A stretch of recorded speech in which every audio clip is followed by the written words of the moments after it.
Chaitanya Mahaprabhu is so magnanimous that he delivered all kinds of sinful men simply by allowing them to chant the Hare Krishna mantra. The evidence of this is Jagai and Madai. At that time, of course, there were two Jagais and Madais, but at present moment, by the grace of Chaitanya Mahaprabhu and his process of teaching, so many Jagais and Madais are being delivered. If Chaitanya Mahaprabhu is pleased, he can give Krishna Prema, the love of Krishna, to anyone, regardless of that person's qualification. If a person is giving charity, he can select anyone to take it. That's good. Continue. Very, very nice. Without the mercy of Chaitanya Mahaprabhu, understanding Krishna is very, very difficult. Manushyanam sahasreshu kaschit yatati siddhaye. Out of many millions of people, hardly one tries to make his life spiritually successful.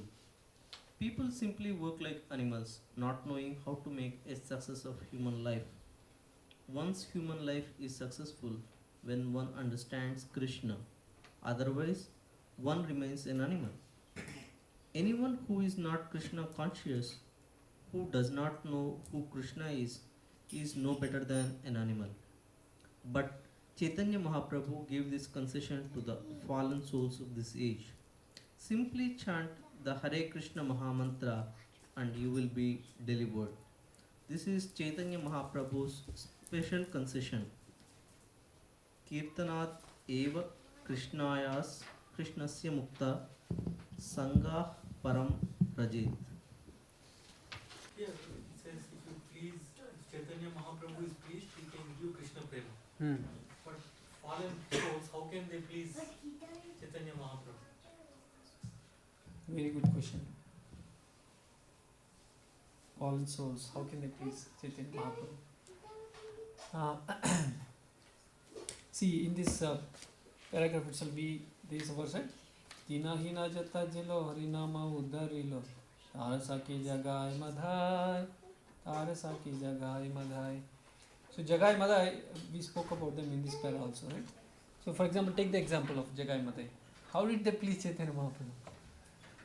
Jagai Madhai were the most fallen of their age.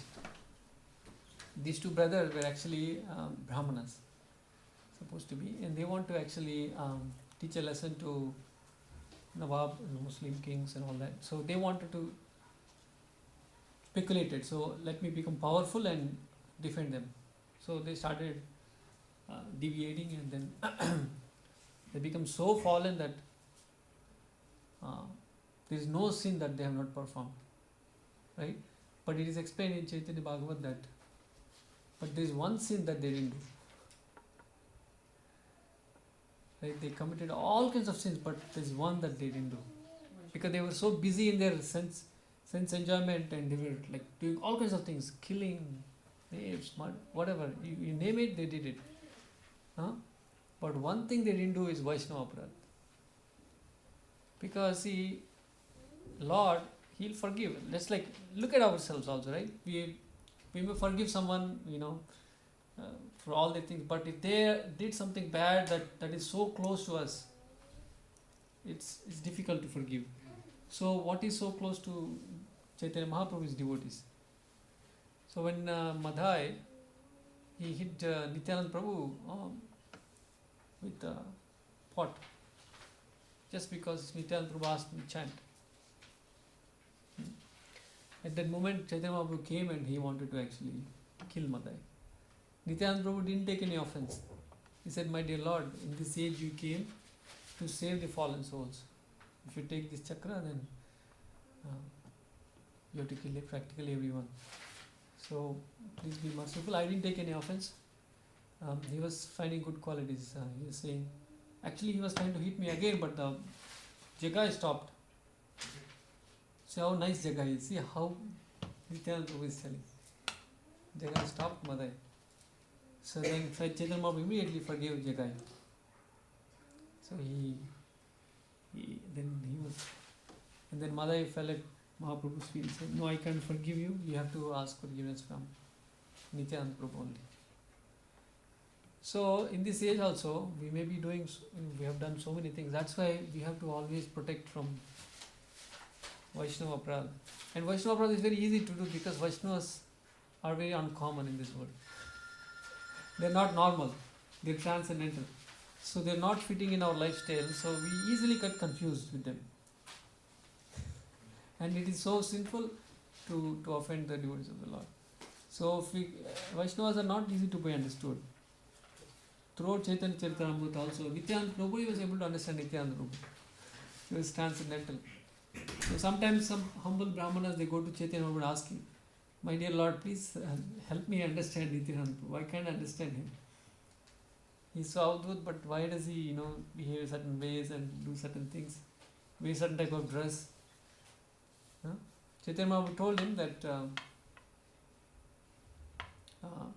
you cannot imitate them, but whatever they do is transcendental. Such elevated souls you can't imitate. But even if you find them in the liquor shop, even if you find them with somebody else, it's abominable. Try understand that they are very transcendental. For example, it also gives we all know this famous story of Bhrigu Muni, right? Bhrigu Muni. What did he do? Everyone knows Bhrigu Muni for his famous, we treat him as a bad person. Chaitanya Mahaprabhu himself gives this example to this Brahman who asked about Nityananda Prabhu. He himself tells this Bhrigu Muni story in such a wonderful, sweet way. He projects Bhrigu Muni as the greatest Vaishnava. We think Bhrigu Muni is very, short-tempered and is very egoistic, something like that people project. But Chaitanya Mahaprabhu is saying is the greatest Vaishnava because people were confused. Some Shastra says Vishnu is supreme, some Shastra says Shiva is supreme, some say Brahma is supreme, some Shastra says Shakti, right? So everyone is confused and bewildered who to worship, who is supreme.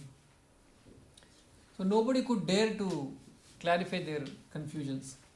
Satyayuga time. So Bhrigu Muni is such a great Vaishnava. He took that duty to clarify who is supreme. He is son of Brahma himself and is Lord Shiva's brother. So he went to Brahma and did a mental offense. In the mind he didn't worship his father. Oh my dear son, welcome, welcome, Brahma said. And he didn't even pay attention. It's an offense. Sometimes I am also learning nowadays how to smile, how to greet people. I'm not a smiley face, but it's an offense. If you don't smile at people, it's an offense. Right? So he did a mental offense and Brahma was angry. Then that was a test. So he left Brahma and he went to Lord Shiva. He did a verbal offense. He abused Lord Shiva.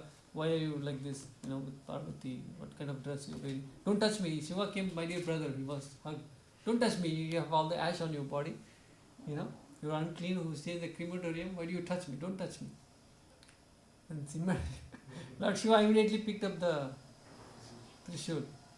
So he had to run away from that place.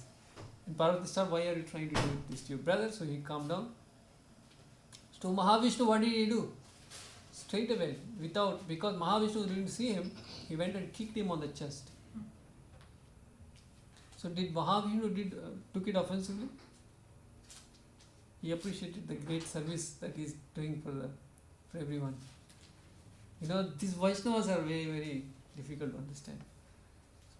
Chaitanya Mahaprabhu himself saying such examples many, many times it comes in. So if you can check this offense and we can chant, we have a lot of hopes to go back. That's why, how to stop Vaishnava Aparadhas? Because it's natural to find faults, to misunderstand everyone. But Rupa Goswami gives, right? Tadati pratigrihnati guhyam akyati prachyati bhukte bhunjate saiva sadvidam priti lakshanam. These are the 6 qualities. Tadati pratigrihnati. Offering and giving and accepting gifts and revealing one's mind in confidence. Check, if there's any confusion, Prabhu, I can understand, what you're doing. Can you please clarify me? Because everyone has a different level in spiritual. We don't understand, right? It's confusing. It's better not to even in Kali Yuga it is said that mental offenses are not considered. Still, in the mind also, if you have now thinking something wrong about someone, it's better to humbly go and check.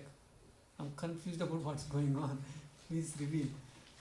In that way, we can avoid. Thank you for asking this. Nice question, bro.